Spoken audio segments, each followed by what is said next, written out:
கடகராசிக்காரர்களே, கடவுளை பார்த்ததில்லை என்று ஒருபோதும் சொல்லாதீர்கள். உங்கள் கஷ்டத்தில் உதவுவர் எவரோ அவங்க எல்லாம் கடவுள் தாங்க. ஆமாங்க, நீங்கள் அப்படி தாங்க நினைப்பீங்க. கடவுள் போல் அந்த இடத்துல வந்து காசு பணம் கொடுத்தாருங்க அப்படின்னு யாரெல்லாம் கொடுத்து உதவினார்களோ அவர்களெல்லாம் நீங்கள் கடவுளாக மதிக்கக்கூடியவங்க நீங்கள் தாங்க. அது மட்டும் இல்லை, நன்றி மறவாத நல்ல உள்ளங்கள் நீங்கள் தாங்க. முதல்ல கடகராசிக்கு இருக்கக்கூடிய பிரச்சனை என்ன? நிறைய இருக்குன்றீங்களா? ஒவ்வொரு பிரச்சனைக்கும் முடிவுக்கு வருவோம். பிரச்சனைன்னு வந்துட்டோம், அதுக்கு தீர்வு காணாமல் போனால் எப்படி? அதுவும் உங்களுக்கு தீர்வு கொடுக்காம நான் என்ன பண்ண போகிறேன்? கடகத்தில் பிறந்த என் நண்பர்களே, யாரால் நீங்கள் காயப்படுத்தப்படுகிறீர்கள்? உங்கள் டிப்ரெஷனுக்கு யார் காரணம்? உங்கள் துன்பத்திற்கு யார் காரணம்? இதை தான் இப்போ பார்க்க போகிறோம். எப்படிப்பட்ட மனிதர்களால் நீங்கள் டிப்ரெஷன் ஆகுறீங்க? எப்படிப்பட்ட நண்பர்களால் நீங்கள் துன்பத்துக்கு ஆளாகிறீங்க? இது முதல் செய்தி. அடுத்தது, அப்படிப்பட்ட மனிதர்கள்லாம் நீங்கள் எப்படி ஹேண்டில் பண்ணணும்? அது எல்லாம் பார்க்க போகிறோம். பாதியிலே விட்டு விலகிறவங்கள கண்டா நீங்கள் டிப்ரெஷன் ஆவீங்க. இப்போ என்ன பண்ணுறது?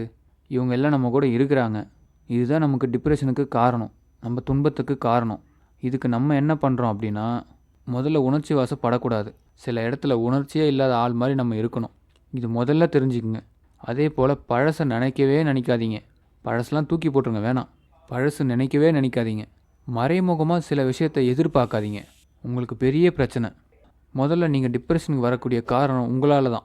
நீங்கள் மறைமுகமாக சில விஷயத்தை எதிர்பார்ப்பீங்க. சீச்சி, அவர் செய்வார், அவர் மேலே எனக்கு நம்பிக்கை இருக்குது, எனக்கு தெரியும், அவ்வளோதான். அவங்க சங்கு ஊதிட்டு போயிடுவாங்க. அதில் நீங்கள் ரொம்ப ஏமாந்துருவீங்க.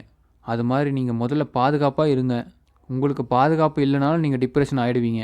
தயவு செய்து கடகராசிக்காரங்க உங்கள் நினைவுகளில் வாழாதீங்க. ஏதாச்சும் ஒரு விஷயத்தை நினச்சிக்கிட்டு அதிலே வாழ்கிறது, அதெல்லாம் வேணாம். நீங்கள் கண்ணுக்கு நேராக கடவுள்கிட்ட போய் கேட்டால் உடனே அன்பு காட்டுவார், காசை காட்டுவார், எல்லாத்தையும் காட்டுவார் கடவுள். ஆனால் இந்த நினைவுகளில் வாழாதீங்க. அது உங்களுக்கு பெரிய பெரிய டிப்ரெஷனுக்கு கொண்டு போகும். அன்புக்காக ஏங்காதீங்க ப்ளீஸ்.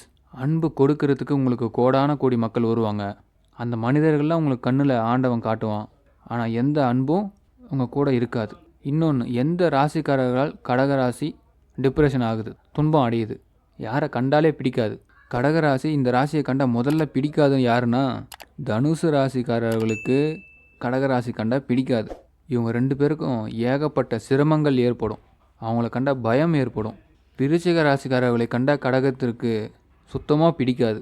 மகர ராசிக்காரவங்களை கண்டால் கடகராசிக்கு பிடிக்காது. கும்பராசிக்காரர்களை கண்டாலும் கடகத்திற்கு பிடிக்காது. விருச்சிகம், தனுசு, மகரம், கும்பம். இங்கே பாருங்கள், நல்லா பாருங்கள். சனி வீடு 2 மகரம், கும்பம்.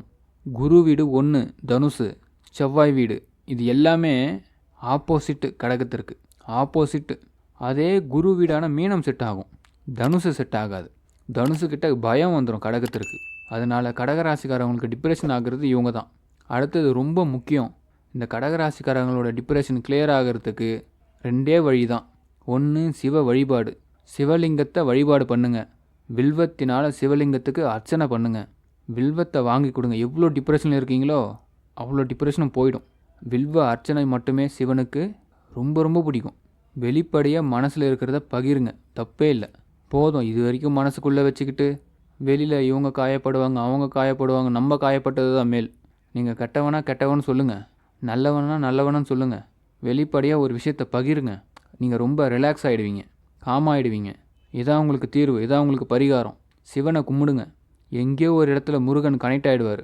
கனெக்ட் ஆகி உங்களை விட்டு அவர் போகவே மாட்டார். அதனால் முருகனுடைய கந்தசஷ்டி கவசம், கந்தசஷ்டி விரதம், இதெல்லாம் உங்களுக்கு ஹெல்ப்ஃபுல்லாக இருக்கும். முருகனோட டையப் ஆகுங்க. இதெல்லாம் கடகத்தோடைய பெரிய பலம்.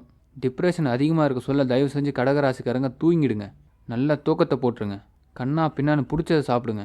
அன்றைக்கி டயட்லாம் இருக்கக்கூடாது. ரொம்ப டிப்ரெஷன் ஆகிட்டிங்கன்னா நல்லா சாப்பிடுங்க, நல்லா தூங்குங்க. கண்ணு மட்டும் முழிக்காதீங்க, செல் பார்க்காதீங்க. டிப்ரெஷன் ஆகிற இடத்துல செல்லு பார்க்குறது ரொம்ப டேஞ்சரானது. கொஞ்சம் தூரம் போய் நடங்க. தண்ணி கொஞ்சம் குடிச்சிட்டு நடந்துகிட்டே இருங்க பொதுமக்கள் இருக்கக்கூடிய இடத்துல. நல்லா சாப்பிடுங்க, நல்லா தூங்குங்க. எல்லாருக்கும் பிரச்சனை இருக்குது. அதில் உங்களுக்கு மட்டும் என்ன பிரச்சனை? எல்லாருக்கும் பிரச்சனை இருக்குது. அந்த பிரச்சனை ஆட்டோமேட்டிக்காக உங்களுக்கு கிளியர் ஆகிடும். தூங்கி ஏஞ்சிங்கனாவே ரிலாக்ஸ் ஆகிடும். யாரெல்லாம் அவங்கள எதிர்த்தாங்களோ அவங்களாம் வந்து உங்கள் காலடியில் உட்காந்துருப்பாங்க. குட் மார்னிங் மெசேஜ்லாம் போடுவாங்க. திடீர்னு மாற்றமாக இருக்கும். அப்போ உங்கள் டிப்ரெஷன் உங்களை காயப்படுத்தணும்னு நினைக்கிறான். அவ்வளோதான். அவ்வளோ இடம் கொடுக்கக்கூடாது. சிவனை வழிபாடு பண்ணுங்கள், போதும், நல்லா இருப்பீங்க. நல்லது நடக்கும், கண்டிப்பாக நல்லது நடக்கும். நன்றி.